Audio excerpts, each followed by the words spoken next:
This is the Hidden Killers podcast with Tony Brueski. Featuring author, psychologist, and daily contributor, Shavaun Scott. This is one of those situations where it's scary as heck as a parent to absorb and see what actually is possible within our systems, especially into the medical system. And then when you have child protective services being involved, quite often we hear stories of children not being served very well by CPS, right. And very much after the fact, somebody should have stepped in. They did not step in. There was not enough resources. This is the exact opposite. This is where they stepped in and just, I guess, making up for like every case that isn't taken care of well. They just went to, pedal to the metal and really isolated this child from their mother, father, didn't take any advice from the mother or the father, the mother even being a registered nurse and had records of their child's treatment with other doctors, but shut them out, said you have Munchausen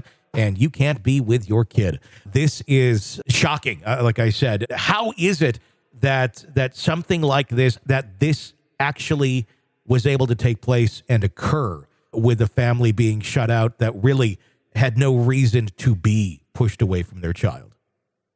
Yeah, this is where, I think on our end as outsiders at this point, we get bits and pieces. Yep. I would love to read everything that's in the hospital records, which obviously I won't be able to do that. Yeah. But factitious disorder is real. I see it in clients. And factitious disorder imposed on another, what we now call Munchausen by proxy.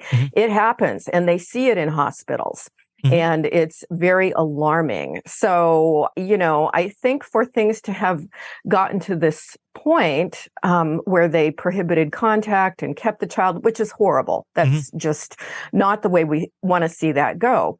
But there had to be red flags. And what the mother was demanding, the huge doses of ketamine infusion, as I have read about, is alarming. And so I think what we see here is just this unfortunate confluence of strange symptoms, unusual presentation, a mother that may have come off a bit intense, and lots of doctors and lots of medical treatments, which immediately sets off the red flag for Munchausen by proxy. When you've had kids treated in Mexico and, had to be intubated for 5 days at a time. I mean, this is kind of life-threatening medical treatment. Sure. So I'm sure the hospital had reasons, whether they misinterpreted what they saw, that I think is probably still yet to be completely determined.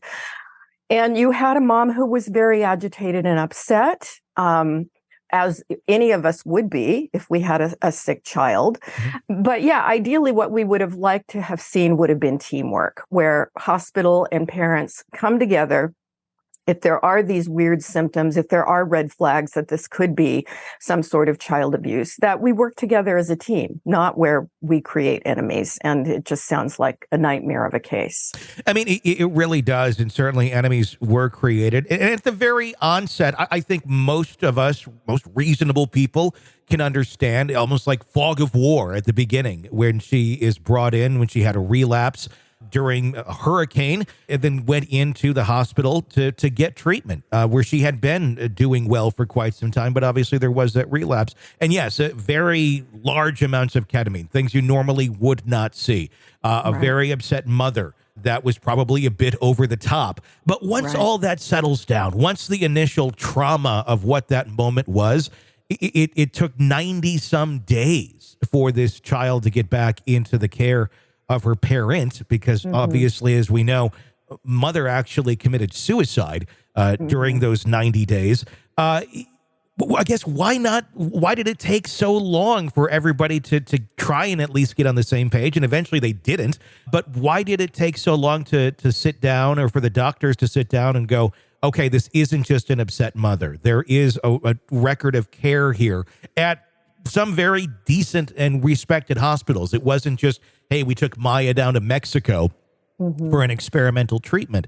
But and also the understanding, I think anyone with a child that's experiencing some sort of horrible discomfort and pain would be doing almost anything they could to help their child. You're going to be desperate, and you're going to come off as upset and maybe combative, When you feel like there's a treatment that's going to help and you're being denied that treatment, I can completely understand the parent becoming combative. And where it went wrong, I don't know. It appears that at some point it became kind of this personal vendetta with one of the doctors, and it got into this adversarial power struggle. And that at that point, that's when it should have been diffused. You know, another doctor needed to be in charge. They needed to shift their strategy, what they were doing. And apparently, for whatever reason, people just got more and more rigid about this power struggle. And it's just very sad. Want to listen ad-free? Want advanced access to all of our interviews before anyone else? Become a True Crime Today Premium Plus subscriber on Apple Podcasts. You get every episode commercial-free. So you can binge on true crime until you can binge no more. Search True Crime Today Premium Plus on Apple Podcasts now, or go to our podcast page and sign up now. More of the Hidden Killers podcast next.